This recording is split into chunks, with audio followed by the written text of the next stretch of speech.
All right, welcome everyone. We are going to go ahead and get started in the interest of time. My name is Kelly Steelman. And I'm Maria Bergstrom. And today we are going to be talking about how to integrate minor themes into your courses. But before we jump into everything, let's start with some introductions at your tables. Before we do that, by show of hands, how many of you are expecting to teach an essential education class next year? Okay. How many of you are advising? Wonderful. How many of you are community members that are interested in these minors? And how many of you are staff, student affairs, other places on campus? Wonderful, wonderful. Please take a moment at your table just to share your name, your department if you have one, any courses that you teach if you teach, and more generally your connection or interest to the theme. We'll give you just a couple minutes to do this. Have you made it around the table? Yes. You're our biggest table, so I'm using you as a cue. Thank you.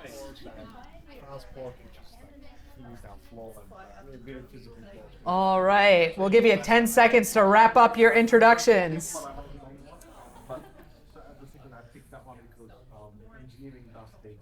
Okay, so I know a number of you are teaching essential ed classes. Does anybody have a sense of how many different minors your personal courses are supporting?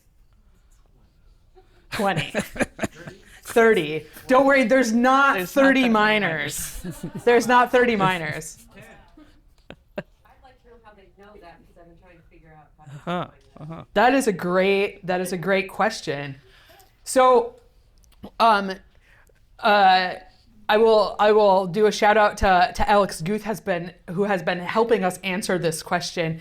Of the first batch of minors that went through the Senate, we looked at which classes aligned with which minors. Importantly, so we would know if there's any places that we might be experiencing a lot of demand for classes. But we found that most classes only serve one minor, right? Like 43% are currently tied to support one minor, 20% to two.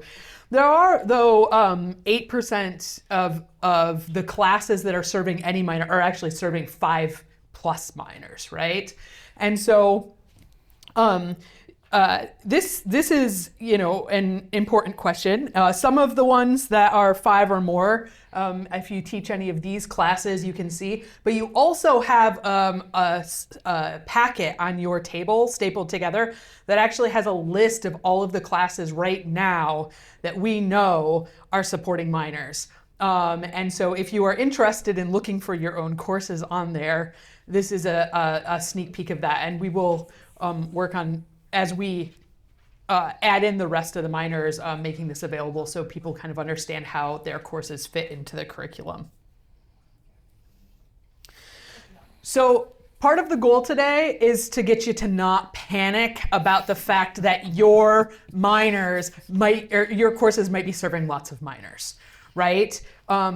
Some courses, it's really obvious, right? If you're supporting the sustainability sciences minor and you've got sustainability in the name of your class, it might be really easy for students to make that connection and see how it fits. But all of our minors include a variety of courses, and some of the connections may be very strong, and other ones, it might take the students a little bit of work to kind of make that connection, right? If they're not actively thinking about that. There's also handouts on your table that show what the minors look like, just to kind of bring everybody in the room up to speed. The minors are one way that students can satisfy the kind of pathway through essential education. So they can either do a distribution pathway or they can select one of the essential education minors. And you can see all have a communication intensive course, all have an intercultural competency course. And then the rest of them were selected bins of courses are connected to the minor theme that were selected by the departments that are hosting those minors. You define shape. Oh, yes. Thank you. And SHAPE, for those of you who are not familiar with this acronym, this is social sciences, humanities, and arts for the people, environment, and economy.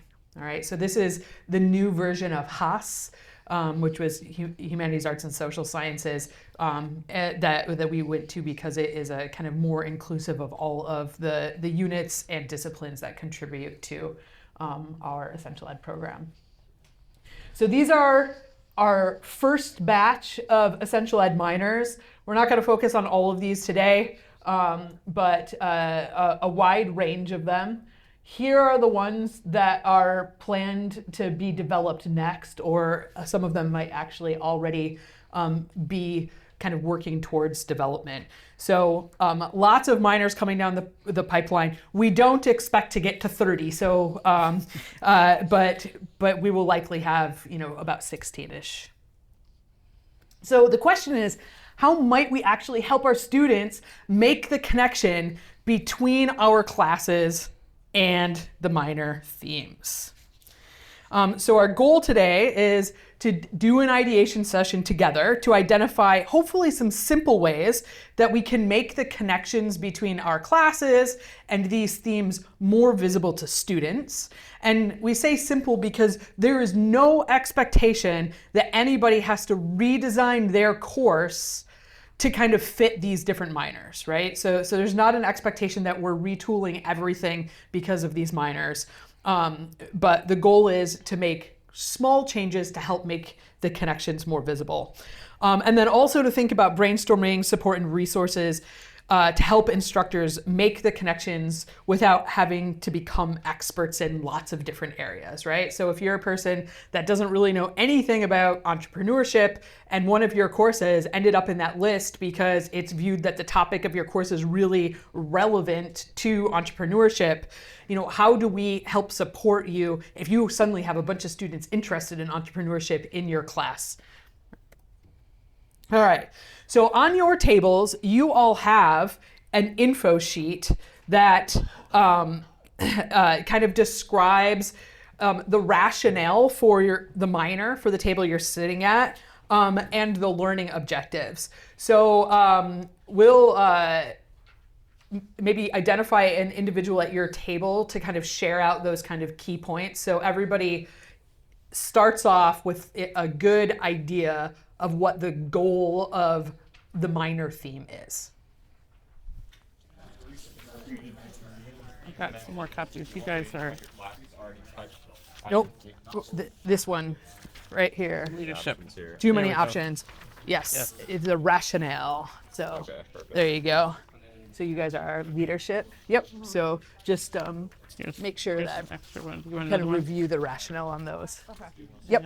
We'll get to that next. Yeah, just sharing the learning objectives out. Extra copy. Just yep. So those are I have the another one key or not things. there. So Well, maybe. yep. Wait. Yeah. Okay, and these are essential ed minors. These are essential ed minors. Question? Yes. I was just looking to see if there's Just okay. Yeah. Okay. I mean, in some ways, a minor is a minor is a minor. Any student can earn any minor on campus, but these are the only minors that can satisfy that part of the essential ed curriculum, right? So it's a limited set that can satisfy that. And is the goal to get this to be like 15 or 20 or?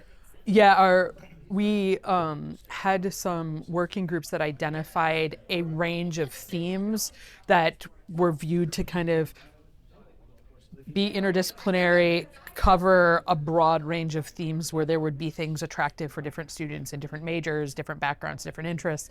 And we came up with about 15 of them.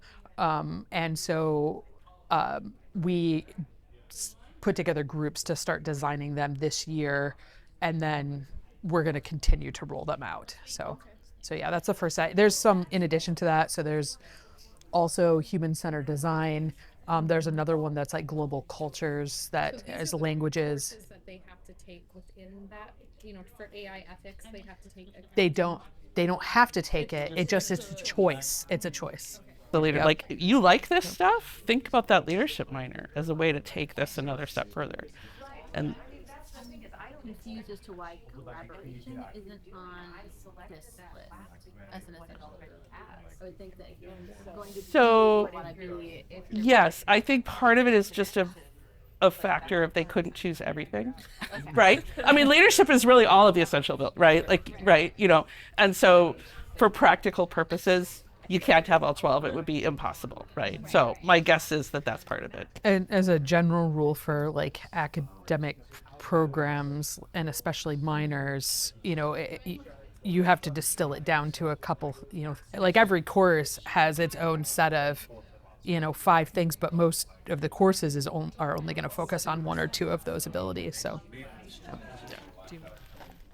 Okay, we're gonna do a little ideation now. So there's a few Post-it notes on your table. You can tear chunks off, or if you really feel like you got a lot of ideas, you can raise your hand. Kelly will bring you a fresh pad, and we've got a few more pens if you need a pen. I think you all have this sheet at your table. We're gonna ideate on Post-it notes. 1 idea per Post-it note, so that you can kind of sort and share. So we're going to start with 2 minutes of individual brainstorming on all 4 or the first part? just the first part. On the theme connections. So the prompt is, in what ways might your classes already touch on your theme, even indirectly? If you don't teach classes, think about the classes maybe that you took as a student, or that you know that students take if you work with students, or pick some classes off the list and use those as the way to think about it. So in what ways might your classes already touch on your theme, even if indirectly? On Post-it notes individually, we'll give you about 2 minutes, and then we'll start sharing together. So it's probably going to be helpful just pick 1 or 2 classes that you either teach or want to focus on, and start thinking, okay, where in this class am I touching on this theme? So are you looking to see if you have a class that connects, or? Well, Are you- this was the session where none of the 3 really fit. I'm the study abroad manager, so I'm just. So I would say, like, hypothetically, like, how might study abroad experiences connect to AI ethics, and so just do kind of like like base it more on your experiences that you might be advising students into. Okay, some of you, my lovely collaborative friends, are already well into this, and I like that. 2 minutes to share out your ideas with the eye towards, we're going to ask you on this form, somebody kind of consolidate your ideas, and then we will collect these at the end so that we can sort of compile all this and share it with the folks that can help make this happen. So 2 minutes to kind of share out your ideas, and then we'll give you 1 minute to kind of figure out what you want to write down on the form to synthesize what you came up with. So have you shared out your ideas, kind of, mostly? So what we'd like to come away with is something in this space that sort of summarizes your conversation. Which is, it's fine that you got your Post-its there. Just kind of think through. Or if you just want to do like a Uber Post-it to rule them all to put on top to one summary Post-it, points. it's also fine. Yeah. Okay, hopefully you've captured some of that conversation on your sheet. You can shove all your Post-it notes in that spot if you want. We'll collect those too. We're going to move to the next prompt, which is, what might help students make that connection more visible? And we're actually going to ask you for 2 things here. What hinders students from connecting the content of that course maybe to this theme? What might get in their way? And then what are some things that might help them make that connection visible? So you can think both directions, kind of where are the challenges and what are the possibilities for helping students. So again, let's take 2 minutes to write some ideas down yourself, and then we'll do the same share out and capture. So we're in the bottom left here, and I just added the question of what are the challenges? Like, if you want to help students make the connection visible, what are some of the challenges to that? Does that help? So do you kind of have a cohort with your students? I mean, yeah, because where they live, what their color is. you really have that advantage of seeing a group of students move through. The feedback that they give to each other is so like, you're a great presenter. Yeah. Well spoken. Great eye contact. They all So we're gonna, I mean, I think we're gonna get to that with like, what are some small tweaks that would maybe help prompt them to, No, I need to get them to be more. Because Yeah. and this is the other thing. They're all introverted people who never want to be managed. of course, right? They want to be in the lab, so they're all kind of. Interested in leadership or management, and all the rest are like, leave me in the corner with the microscope. I don't want to cause any drama. Yeah. Getting them to provide anything other than So that's, peace. I mean, it actually makes me think about like maybe our definition of like our personal understanding of leadership is too narrow, right? Like we think leadership means standing in the front of the room, right? And I think there's room for leadership in.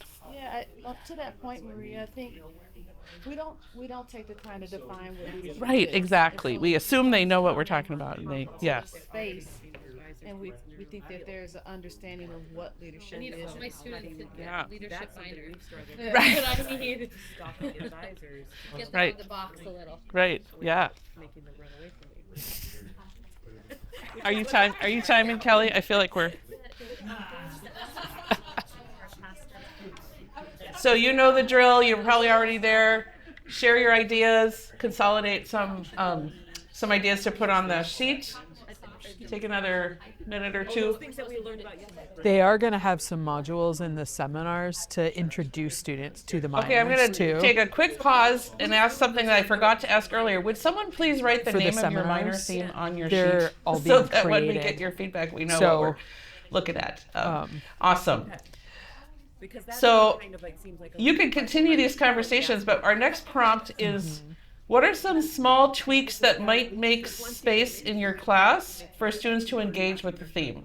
And again, you know, what are little things? Maybe it's a comment in a lecture. Maybe it's a whatever. I'm not supposed to prompt you at all. So, but you should think about where in your course do students have choices about what topics to explore. That could be a really fruitful area for engaging in some small tweaks that could help them think about the minor theme. And also keep in mind that in some of cases your courses have students in different minors, right? So you're not just prompting them to one theme, you're prompting them towards a couple, 2, 3 different themes. And I'll add to that, you will also have students in your class that are not doing a minor, that are taking the class for their major, they're taking the class for the distribution pathway, or they are taking it and this might be how they discover that they could do a minor because they took this class that they really liked and it's part of it and it makes it easier for them to go down this minor pathway. So we're thinking small nudges, right? That can kind of prompt student thinking. So 2 minutes on your own, and then share out and consolidate your ideas on the sheet there. So we're in the top left, or top right. Is this that we're stuck, or we've got lots of ideas? We're just done. Yeah, okay, good. Stuck on the resources. So feel free to finish that up, but I know some of you are already moving on.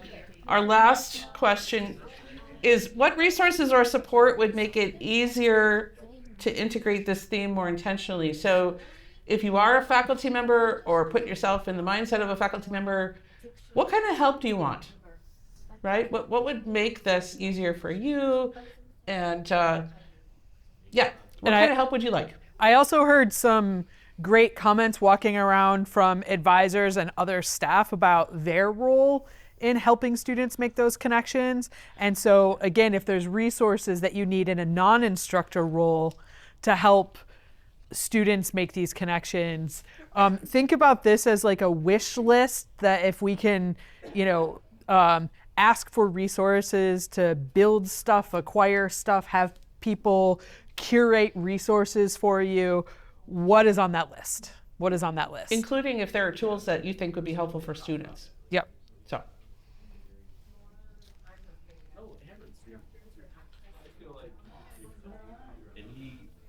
I love it. You've covered the entire thing. That's perfect. Awesome. There's like room on the end there. There's room for one more. External resource, but I think remembering to write something about it in the course syllabus would be great. Yeah. And maybe some common language that you could draw on for the course syllabus, right? Like if you could just share that with, say, okay, if your course touches this minor, here's some language to, yeah. What if we had like a exchange program where you like exchanged for a day, like half of it, yeah, right? Or something, yeah. like if it was a day you were doing something relevant to some other class, you could do a little half and half, I guess. Yeah, but like mix the students up too, not just the faculty. Yeah. Because you're right, it would be cool to kind of We had someone different in change up phlebotomy last year who was doing a research thing and needed to learn the skill. And it was interesting to see all of Yeah. They weren't mean to him or anything, but it was just like they tiptoed around him. changes the dynamic. Yeah, yeah. Ready to have people report out? Yeah, go ahead. All right. All right, we're gonna give you about 30 seconds at your table to decide what 1 to 2 highlights you'd like to share out. Either a promising tweak or idea for something that you could do in a class to help students make the connection, or a common challenge or support need, that top thing on your wish list to help you be able to help students make those connections. So talk amongst yourself, and then we'll start calling on tables to share out. Okay, who's ready? I'm over here, so I'm going to start over here. What do you need from me? Give us your 2 takeaways that you want to share. On this side? Wherever, from the whole paper.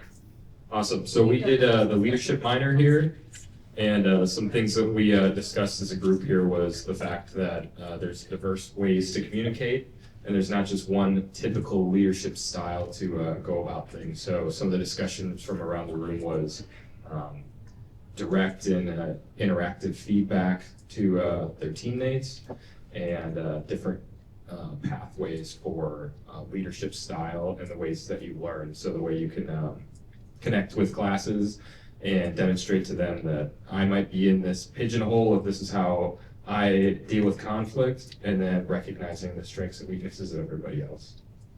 Is there anything else? That's great. Anything else? Okay. I'm just going to go around the room. Who is going to talk over here? We were the AI ethics group. The first and most important one was when it's used, make it clear that it's being used, and critique the output as it's being deployed. And the other one, generally the theme was talking about sort of not just ethics, but the ethos of the individual students and what kind of person they want to be and be seen as when they're using AI and how they're using it. Great, great. Okay. Who is going to speak over here? You kind of got to talk loud. This is the creativity and expression group, so I feel like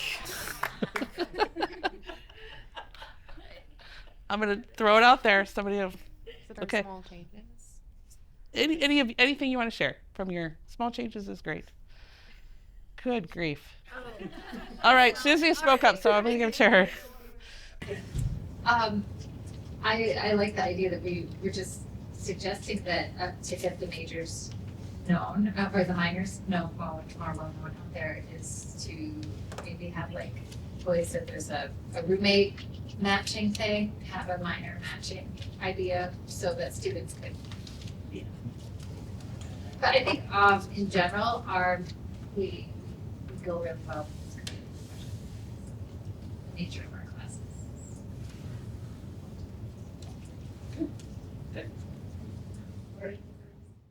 Let's go up here. You guys are also creativity and expression. I don't know what's going on here.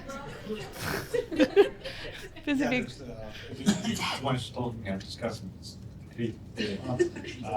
So looking at all of the posts that we wrote, I think 2 big themes are coming up. One of them is like a lot of ideas are student-led activities, like open-ended questions, students suggesting stuff.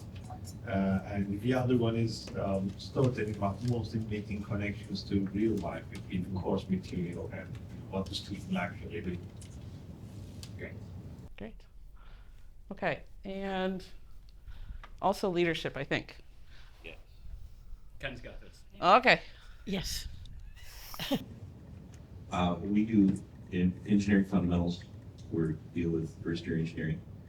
And in our first semester, we have this thing where we call it explorations, where we make students go out and each department of engineering puts on a night where they put forth their best foot. They do their like Bill Nye Science Guy thing to try to get, or just explain in this case, because a lot of the students don't understand what mechanical engineering or civil, what all falls underneath that.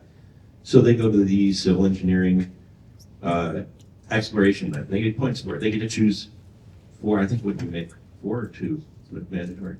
Used to be, it's 2 now. But why not? We have a whole Canvas module on that. Why not just make them aware of the minors at that point? They don't have to memorize them. They just, hey, maybe I think there was something, just make them aware. Did you? We have talked about, we have a lot of collaboration in our classes, and so there are students that naturally take leadership roles within the team. So even just being like, hey, there's this leadership minor out there, maybe that's something you would be interested in. And so kind of using that as a stepping stone for them as well. So. Anything that people really wanted us to hear that we missed in that? Okay, these are fantastic ideas. Like I said, make sure your minor theme is written on your sheet. We'll kind of collect that up, and that will help us inform how we can share out with faculty some of these small nudge type things to share, and also what kind of resources might really support faculty in this. So, all right, so we want to make sure that everybody who's teaching a class next semester can leave here with at least one idea, which hopefully you've already gotten, but maybe a concrete activity that you could do to help students make those connections early. One of the essential abilities is reflect, and this is being integrated into the curriculum in a lot of different ways. Of course, through the ePortfolio system, it's going to be a major part of our seminar. And so you all have a piece of paper in front on your table, and what we are looking for you to do is craft a reflection prompt that a class in your theme could use, right, to help students kind of make that connection. So again, this is not a term paper prompt, a short, paragraph reflection. Elements to consider on the right-hand side, there's some information on the reflect essential ability, and then some questions. And of course, your prompt doesn't need to do all of this work, but you might think about whether you write one that's specific for your theme or something that could cross-cut and leave it open for students doing multiple themes that would still make sense to people in your taking your classes for other reasons. So we'll give you a chance to do that. We will also be collecting these so that we can share out all of these prompt ideas with everybody who attended the symposium today as a resource. All right, as you're finishing up your reflection prompts, please leave them on the table as you head out. If you want to take a picture for your own memory, do so. But like I said, we will compile all of this and share this out. And maybe even more importantly, we'll be transcribing all of those Post-it notes and sharing those ideas. Our hope is that if there are some really great ideas about tools that we need to build, resource libraries that we need to collect, that we're going to be able to escalate those to the Essential Ed Steering Committee and ask for resources to get those developed to help support all of you in this endeavor. So thank you very much for your time today and for attending our very first annual Essential Ed Symposium. As always, if you have questions or want to follow up on this session, you can send a message out to the Essential Ed -L listserv. And thank you for sharing your time and ideas with us.